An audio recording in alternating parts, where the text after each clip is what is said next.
नमस्ते दोस्तों, स्वागत है आप सभी का हमारे इस YouTube चैनल में। आज हम पढ़ेंगे कक्षा 10वीं विषय हिंदी लोक भारती पहली कविता भारत महिमा स्वाध्याय सूचना के अनुसार कृतियाँ कीजिए। पहली कृति निम्नलिखित पंक्तियों का तात्पर्य लिखिए। 1.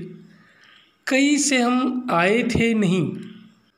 इस पंक्ति का तात्पर्य है हम भारतवासी इस देश के निवासी हैं। हम कहीं बाहर से यहाँ आकर नहीं बसे हैं।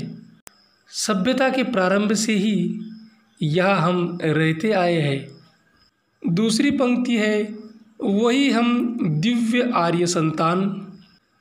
इस पंक्ति का तात्पर्य है भारतवासी जो मूलतः आर्य थे, हम उन्हीं आर्यों की दिव्य संतानें हैं। दूसरी कृति उचित जोड़ियाँ मिलाइए। यहाँ हमें कुछ शब्द दिए गए हैं, उन्हीं शब्दों में से कुछ शब्द चुनकर हमें उनकी उचित जोड़ियाँ मिलानी है और वे शब्द है संचय, सत्य, अतिथि, रत्न, वचन, दान, हृदय, तेज, देव। और उचित जोड़ियाँ है संचय, दान, सत्य, वचन, अतिथि, देव, रत्न, तेज। तीसरी कृति लिखिए। अब हमें क्या लिखना है? पहला है कविता में प्रयुक्त दो धातुओं के नाम, और कविता में प्रयुक्त दो धातुओं के नाम है, पहला है लोहा और दूसरा स्वर्ण मतलब सोना।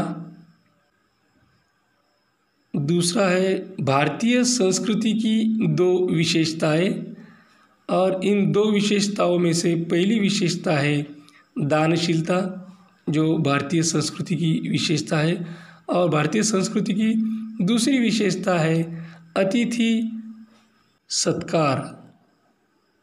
चौथी कृति प्रस्तुत कविता की अपनी पसंदीदा किन्हीं दो पंक्तियों का भावार्थ लिखिए। वैसे तो इस कविता की सभी पंक्तियाँ पसंदीदा होने का गौरव प्राप्त करती है, फिर भी किन्हीं दो पसंदीदा पंक्तियों का भावार्थ हमें लिखना है। तो मुझे जो दो पंक्तियाँ पसंद आई है वे है जगे हम लगे जगानी विश्व, लोक में फैला फिर आलोक, व्योमतम पुंज हुआ तब नष्ट, अखिल संस्कृति हो उठी अशोक। इन पंक्तियों का भावार्थ है सबसे पहले ज्ञान का उदय भारत में ही हुआ, अर्थात सबसे पहले हम जागृत हुए, फिर हमने पूरे विश्व में ज्ञान का प्रसार किया। इसके कारण समग्र संसार आलोकित हो गया, अज्ञान रूपी अंधकार का विनाश हुआ और संपूर्ण सृष्टि के सभी दुख शोक दूर हो गए। पांचवी कृति है निम्नलिखित मुद्दों के आधार पर पद्य विश्लेषण कीजिए। नीचे कुछ मुद्दे दिए गए हैं, उन मुद्दों के आधार पर हमें इस कविता का विश्लेषण करना है। पहला मुद्दा है रचनाकार का नाम। इस कविता के इस पद्य के रचनाकार है जयशंकर प्रसाद। दूसरा है रचना का प्रकार, जिसे हम रचना की विधा भी कहते हैं, और वह है कविता। तीसरा है पसंदीदा पंक्ति, और पसंदीदा पंक्ति है हमारे संचय में था दान, अतिथि थे सदा हमारे देव, वचन में सत्य हृदय में तेज, प्रतिज्ञा में रहती थी टेव। नीचे मुद्दा दिया गया है पसंदीदा होने का कारण, और वह कारण है हम यदि धन और संपत्ति का संग्रह करते भी थे तो दान के लिए करते थे। हमारे देश में अतिथियों को देवता के समान माना जाता था। हम सत्यवादी थे, हमारे वचन में सत्यता थी, हमारे हृदय में तेज था, गौरव था। हम अपनी प्रतिज्ञा पे अटल रहते थे।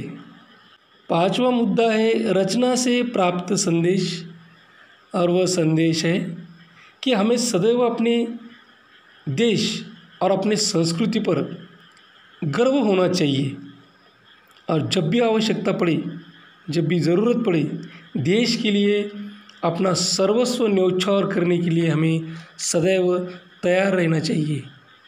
यही हमारा स्वाध्याय पूरा हुआ। इसी प्रकार की और भी वीडियो देखने के लिए इस चैनल को सब्सक्राइब करें। हमारे सभी वीडियो जल्द से जल्द आप तक पहुंचने के लिए बेल आइकॉन बटन को क्लिक करें। अगर आपको यह वीडियो पसंद आया हो तो लाइक करें, अपने दोस्त सहेलियों में ज़्यादा से ज़्यादा शेयर करें। अगर कोई सुझाव है, प्रतिक्रिया है तो कमेंट बॉक्स में कमेंट करें। यह वीडियो अंत तक देखने के लिए धन्यवाद। Thank you, thanks a lot.